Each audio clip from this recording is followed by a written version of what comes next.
हरे कृष्णा, राधे राधे। आप सभी का आपके अपने चैनल प्रभु कथा भजन में हार्दिक स्वागत है। आज इस वीडियो में मैं आप सभी को श्रावण महात्म का 10वां अध्याय सुनाऊंगी। भगवान श्री महादेव ने सनत कुमार से कहा, हे सनत कुमार, अब मैं तुमसे शनिवार के व्रत की विधि कहूँगा, जिसके करने से मनुष्य को मंदता नहीं आती। श्रावण मास में शनिवार के दिन 3 देवताओं श्री नरसिंह, श्री हनुमान तथा शनि का अर्चन करना चाहिए। दीवार में या खंभे पर नरसिंह जी की मूर्ति बनाकर लक्ष्मी सहित जगतपति नरसिंह को हल्दी सहित चंदन, नीले तथा पीले फूलों द्वारा अर्चन करना चाहिए। खिचड़ी तथा हाथी चकसाण के नैवेद्य का भोग लगाना चाहिए। आप भी खिचड़ी आदि का प्रसाद पाकर ब्राह्मण को भोजन करवाकर भगवान नरसिंह को तिलों के तेल या शुद्ध घी में नहलाना चाहिए। शनिवार को सब कामों के लिए तेल को श्रेष्ठ कहा गया है। शनिवार के दिन ब्राह्मण तथा सुहागनियों को देह में लगाने के वास्ते तेल देना चाहिए। शनिवार को स्वयं सपरिवार देह में तेल लगाकर स्नान आदि से पवित्र होकर उड़द की दाल की चीज़ें भोग लगाने की तैयारी करनी चाहिए। इससे शनिदेव प्रसन्न होते हैं। इस प्रकार श्रावण मास के चारों शनिवार को शनि का व्रत रखना चाहिए। ऐसा करने से मनुष्य के मकान में लक्ष्मी आकर निवास करती है, धन और धान्य की वृद्धि होती है और निसंतान पुत्रवान हो जाता है। इस संसार में हर प्रकार का सुख भोग कर अंत में उसे बैकुंठ की प्राप्ति होती है।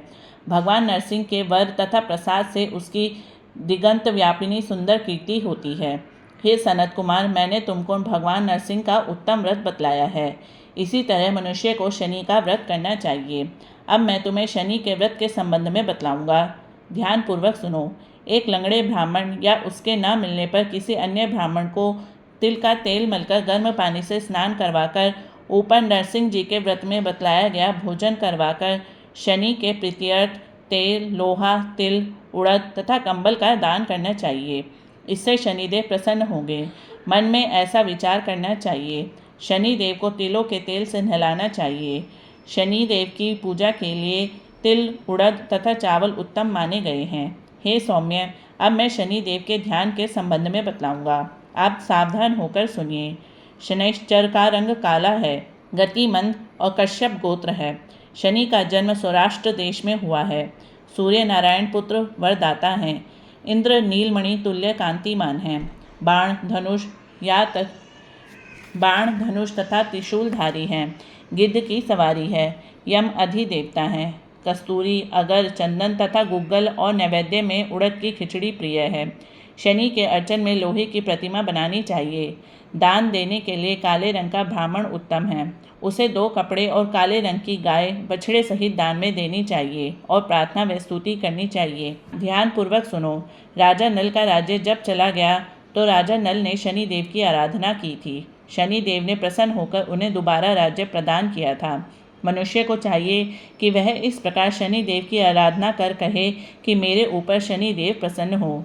नीलांजन के तुल्य कीर्तिमान अति मंद ब्राह्मी छाया नामक स्त्री से सूर्य द्वारा उत्पन्न शनिश्चर को मैं नमस्कार करता हूँ। मंडल कोण में स्थित पिंगल नामक शनिदेव को मैं नमस्कार करता हूँ। हे देवेश, मुझ अति दीन पर कृपा करो। इस प्रकार स्तुति द्वारा बारंबार प्रणाम करना चाहिए। शनिदेव के अर्चन में शनौ देवी इस मंत्र का स्मरण करें। 3 वर्णों के लिए वैदिक मंत्र तथा शूद्र के लिए नाम मंत्र कहा गया है। जो प्राणी सावधान मन से विधि द्वारा शनिदेव का अर्चन करता है, उसे स्वप्न में भी किसी प्रकार का भय नहीं सताता। हे सौम्य, जो मनुष्य इस प्रकार व्रत को करेंगे और श्रावण मास के प्रत्येक शनिवार को भक्ति सहित अर्चन करेंगे, उनके यहाँ शनिदेव द्वारा कभी पीड़ा नहीं पहुँचेगी। शनि जन्म राशि से पहले दूसरे, चौथे, 5वें, 7वें, 8वें, 9वें तथा 12वें स्थान में हो तो सदा पीड़ा पहुँचाते हैं। उनकी शांति के लिए मनुष्य को शामाग्नि इस मंत्र का जाप करना चाहिए और शनि की प्रसन्नता के लिए इंद्र नीलमणि का दान करना चाहिए। हे विप्र, अब मैं तुम्हें श्री हनुमान जी को प्रसन्न करने की उत्तम विधि बतलाऊंगा। श्रावण मास में शनि के दिन हनुमान जी के प्रीत्यर्थ अभिषेक तिल के तिलों द्वारा रुद्र मंत्रों से करना चाहिए। तेल मिश्रित सिंदूर को उनके देह में लगाना चाहिए।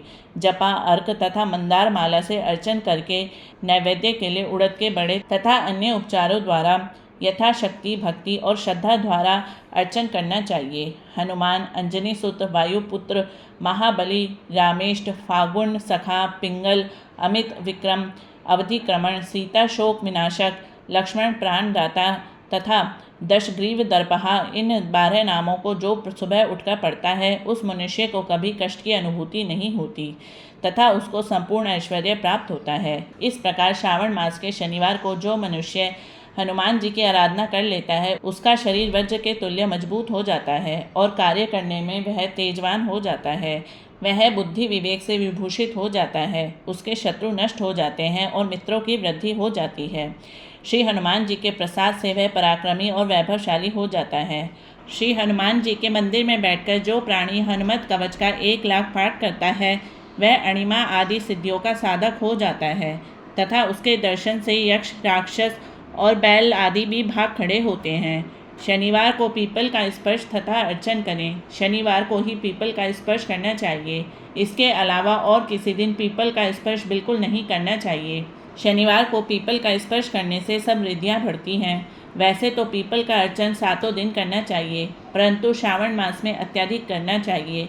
इति श्री 10वां अध्याय समाप्तम।